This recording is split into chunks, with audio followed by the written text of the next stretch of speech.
Hola a todos, bienvenidos a esta nueva clase sobre los números irracionales. Para esto vamos a recordar lo que son los números racionales, que están en la página 19 de su libro. Aquí yo les voy a compartir la pantalla para que vamos viendo en conjunto.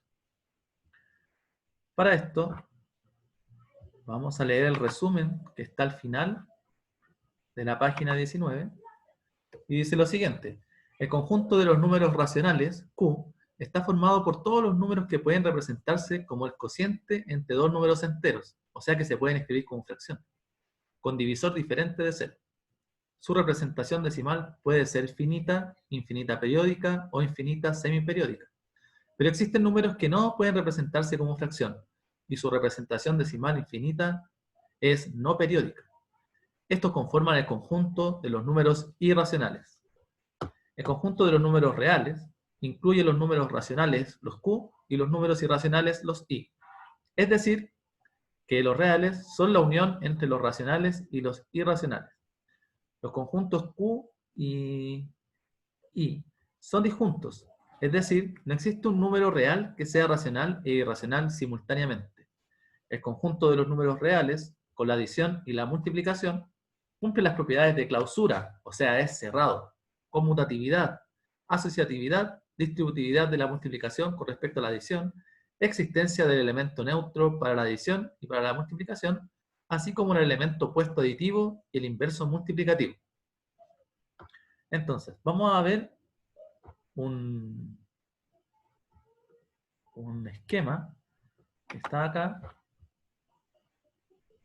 que sería el siguiente.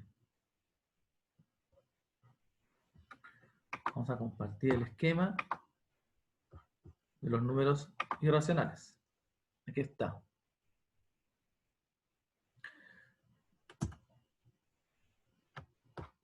El esquema va a aparecer en un instante. Aquí está. Entonces, tenemos que todos los números que ustedes conocen hasta el momento empiezan con los naturales, luego los enteros y luego los racionales. Los naturales son los números que ustedes ya conocen desde el 1 al infinito. Los enteros, aquí aparecen los números negativos, y en los racionales están todos los decimales, periódicos y semiperiódicos que se pueden escribir como fracción. Y al otro lado, en la I, están todos los números decimales no periódicos, esos decimales infinitos que no se pueden escribir como fracción. Entre estos dos conjuntos, crean entonces este nuevo conjunto más grande que son los números reales que ustedes deben manejar en este curso. ¿Ya? Bien, el objetivo entonces de esta clase es realizar cálculos y estimaciones que involucren operaciones con números reales, utilizando la descomposición de raíces y las propiedades de raíces. Ahí tenemos que llegar. Para empezar, en esta clase, solo vamos a resolver problemas utilizando el teorema de Pitágoras, ya visto en años anteriores, estimar números irracionales y ubicarlos en la recta numérica, y aproximar algunos números irracionales. Eso es lo que haremos hoy. Para partir entonces, debemos hacer un ejercicio para saber a qué conjunto pertenece cada número o cada elemento que yo les voy a preguntar. Eso está ya en la página 20 de su libro.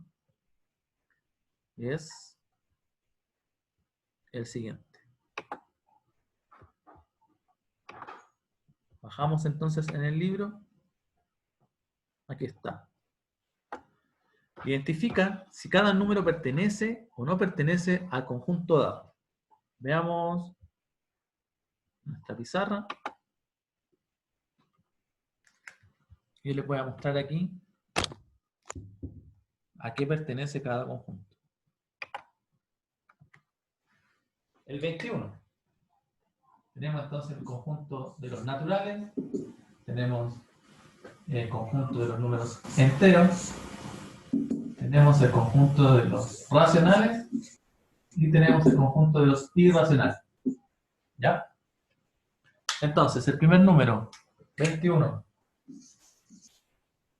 pertenece a los naturales. Entonces ponemos pertenece. A los enteros, también pertenece. Y también, como es natural, como es entero, también pertenece a los racionales. Al que no pertenece, entonces, es a los irracionales. Si pertenece a racional, no pertenece acá. Estos dos conjuntos son disjuntos. Ese sería nuestro primer número.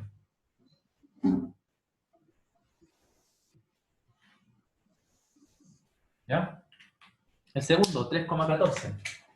3,14 es un número decimal que no pertenece a n, no pertenece a z, pero sí pertenece a los racionales. Si pertenece aquí, entonces no pertenece acá. ¿Ya? 3,14. Decimal finito se llama eso. ¿Cuál más? Menos 2, 5, 6, 8, 9, 8. Es un número grande, ¿cierto? Pero es negativo. Por lo tanto, no es natural. No pertenece a los naturales. Pero sí pertenece a los enteros. Y si pertenece a los enteros, también pertenece a los racionales. Y si pertenece a los racionales, podemos deducir que no pertenece a los irracionales. Ahí se completa esa fila. La siguiente, raíz de 144. Si la vemos así como raíz, podríamos pensar que es irracional. Pero debemos calcular. Raíz de 144 es 12, porque 12 por 12 es 144. Por lo tanto, si el resultado es 12, es igual a 12, este número pertenece a los naturales, y si pertenece aquí, también pertenece a z, y también pertenece a los racionales, por lo tanto, no pertenece a los irracionales. Siguiente es raíz de 35.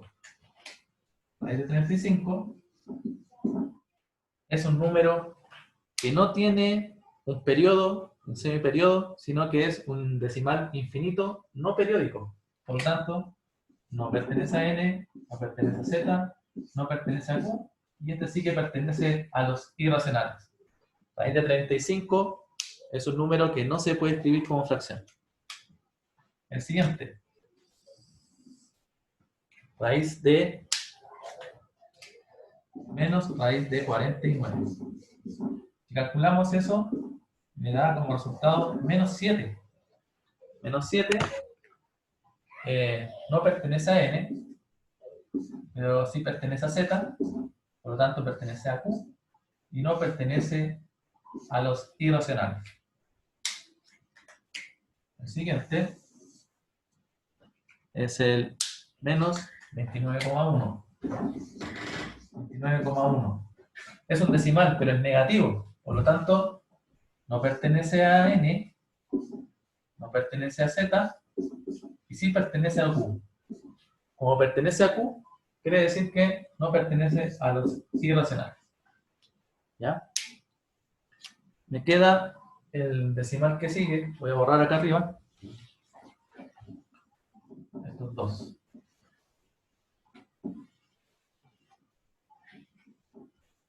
El decimal que sigue es 12,763 987,6. Este número es un número decimal muy largo, tiene hartos decimales, pero aquí para. Si para quiere decir que es un decimal finito, por lo tanto, es un decimal finito, se puede escribir como fracción. ¿Dónde lo clasifico? Este no pertenece a n, no pertenece a z, sí pertenece a q. Y si pertenece a q, entonces no pertenece a los irracionales. Y el último, la raíz de 3. Calculamos la raíz de 3, vemos que tiene infinitos decimales, pero no se repite ninguno.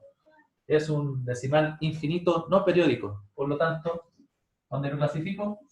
No pertenece a los naturales, no pertenece a z, no pertenece a q, pero sí pertenece a los irracionales. Esa es la primera parte que tenemos que empezar a recordar y con eso partimos. ¿Ya? Ahora vamos a ver lo que sigue, que sería cómo se originó todo esto de los números irracionales. Y para esto, vamos a ver el primer problema que tuvieron los pitagóricos mucho tiempo atrás, ¿ya? Que tiene que ver con la diagonal de un cuadrado unitario. Con ese problema partieron estos señores 300 años antes de Cristo, ya hablamos de 2300 años atrás. Estas personas creían que todo se podía medir con unidades enteras, ¿ya? O decimales. Pero al hacer este cálculo de la diagonal de un cuadrado unitario, se dieron cuenta que ese número que les daba no pertenecía a ese conjunto, no era un número racional. Y aquí vamos a ver la demostración. Para esto debemos recordar el teorema de Pitágoras, que nos dice que un cateto al cuadrado, a al cuadrado, más el otro cateto al cuadrado, b al cuadrado, es igual a la diagonal al cuadrado. Ese es el teorema que también ellos trabajaban mucho. Entonces, vamos a ver cómo resolver este ejercicio en la pizarra. Vamos acá.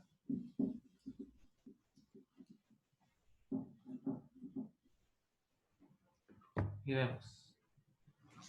Tenemos el cuadrado unitario. De lado una unidad.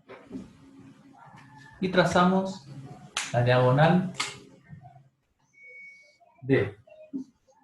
Una diagonal D. Entonces, este lado vale 1, este también vale 1. Utilizando el teorema de Pitágoras, se nos dice que a al cuadrado más b al cuadrado es igual a c al cuadrado. Reemplazamos los valores y nos queda lo siguiente. Este es un cateto. Sería 1 al cuadrado más el otro cateto, 1 al cuadrado, es igual a nuestra incógnita, la d, diagonal al cuadrado. Opero estas potencias. 1 por 1, 1, más 1 por 1, 1 es igual a d al cuadrado. Sumo, 2 es igual a d al cuadrado. Entonces me pregunto, ¿qué número al cuadrado me da 2? ¿Cómo resuelvo esto? Y esto es lo que vamos a empezar a trabajar de ahora en adelante. Es la operación inversa a elevar al cuadrado, que sería extraer raíz. Extraer la raíz cuadrada. Esa es la operación inversa a elevar al cuadrado. Con eso se anula y yo puedo entonces obtener solamente cuánto vale la d. La d es igual a la raíz de 2. ¿Ya? Quizás por el momento tengan duda con este paso, pero a medida que vamos trabajando con los números irracionales y las raíces, vamos a entender todo esto de la operación inversa de las potencias, que son las raíces. En este caso, la raíz cuadrada. Ahí me dio este valor, raíz de 2. Si yo lo busco en la calculadora, cuánto vale la raíz de 2, me da muchos decimales. Aquí, por ejemplo, raíz de 2 es igual a 1,4, 1, 4, 2, 1, 3, 5, 6, 2. Y esto sigue infinitamente, ¿ya? Ese es el número que me muestra aquí la pantalla de la calculadora, pero si esto tuviera más espacio, me seguiría dando más decimales, ¿ya? Vemos claramente que aquí no hay un periodo, 4, 1, 4, 2, 1, 3, 5. No hay un número que se repita o algo que me diga que tengo un periodo. Así que este decimal es infinito no periódico y pertenece a los números irracionales. Aquí entonces estos pitagóricos se dieron cuenta de que a partir de medidas racionales podían obtener una medida irracional y apareciera este otro conjunto numérico. ¿Bien? Entonces, seguimos con nuestra presentación.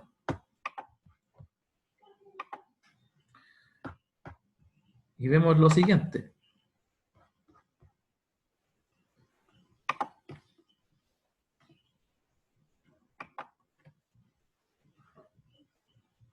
Algunos ejemplos de números irracionales. Aquí yo puse algunos. Tenemos la raíz de 2.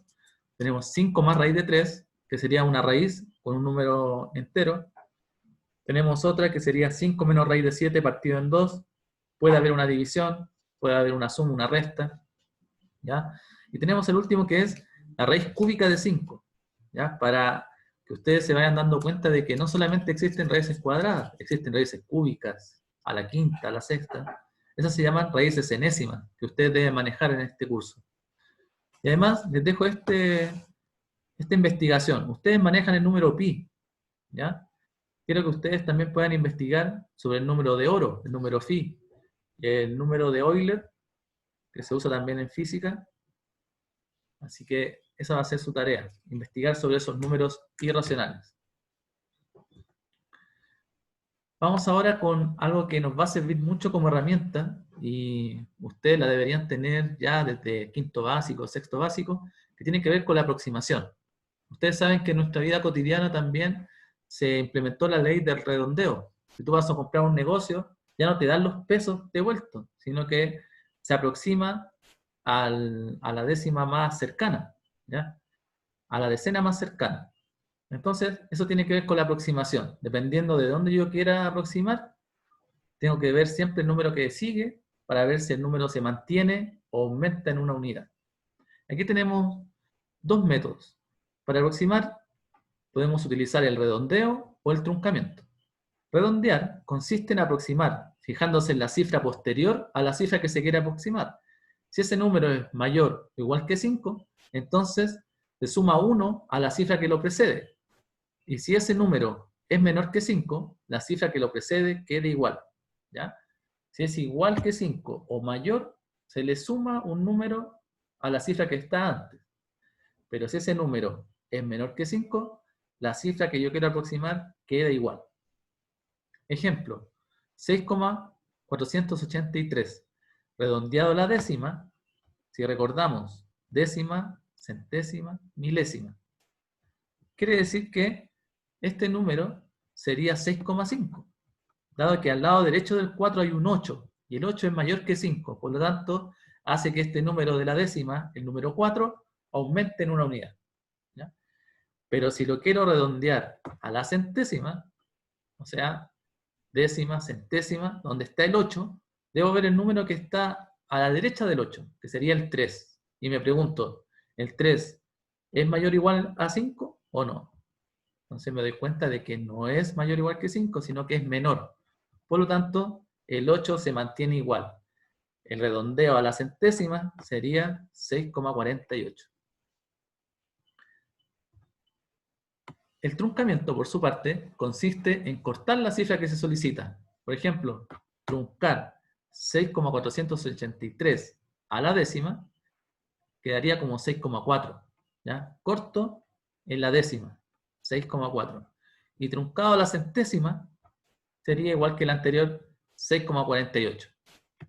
Al final, uno tiene que ver dónde cometo menos error. Entonces la aproximación por redondeo es la que mejor nos sirve porque esa comete menos error, está más cerca del número original. Y esa es la que tenemos que nosotros utilizar. Por ejemplo, al aproximar se puede obtener una aproximación por exceso, que es cuando me paso del número original, y por defecto es cuando el número aproximado es menor que el original. Y el error absoluto que yo les comentaba sería la diferencia entre el número aproximado y el número original. Entonces ustedes tienen que ver en qué proceso yo cometo menos error. Estoy más cerca del número original. ¿Ya? Para terminar, vamos a hacer unos ejemplos donde vamos a redondear algunos números irracionales. Como que está aquí. Tenemos la raíz de 2. 1,4, 142, 1356. Es un número con muchos dígitos. Entonces necesito ocupar solamente lo que yo necesito. Si yo quiero redondear o aproximar, ¿cierto? Redondear a la centésima. Este número me debo recordar. Esta es la décima, centésima, milésima. Quiero redondear entonces a la centésima, aquí. Para esto me debo fijar en el número que está inmediatamente a la derecha, que sería el número 4. Y me pregunto, ¿ese número es mayor o igual que 5? La respuesta es que no. Por lo tanto, redondeo raíz de 2 a la centésima, eso va a ser igual a 1,41. Si quiero redondear esta raíz de 2 a la décima, redondear a la décima, me resulta lo siguiente. Veo de nuevo. Décima, centésima. Entonces aquí quiero redondear a la décima. Me debo fijar en el número que está inmediatamente a la derecha, que sería el 1. El 1 es mayor o igual que 5, es menor. Por lo tanto, esta raíz de 2, redondeada a la décima, me resulta 1,4. De esta manera, no voy a utilizar todo el número real, irracional que está aquí, sino que voy a utilizar una parte de él, sobre todo para ubicarlo en la recta numérica y también para operar con él. ¿Ya, muchachos? Esa fue la clase de hoy. Los espero en las próximas clases para explicarles y ayudarles en estos momentos que estamos distanciados por esta pandemia. Mucha fuerza a todos y que estén muy bien.